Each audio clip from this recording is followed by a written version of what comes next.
родители тянули заняться музыкой. Как бы, может, я не музыкант, но голос, слух у меня был. И как бы тянули, ну, я чувствовал, что это не мое, как бы, может, другое что-то я искал в себе.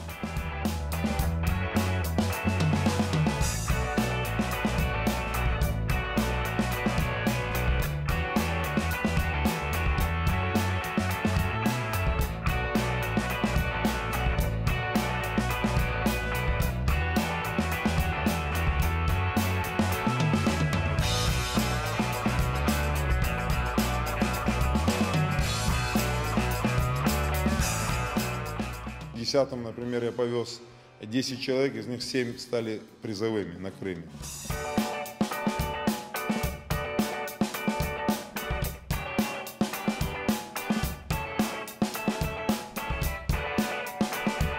Я могу там и силу продемонстрировать, но я им как бы на словах объясняю, что надо заниматься спортом, как бы отвлекая их от телефонов и компьютеров чуть-чуть.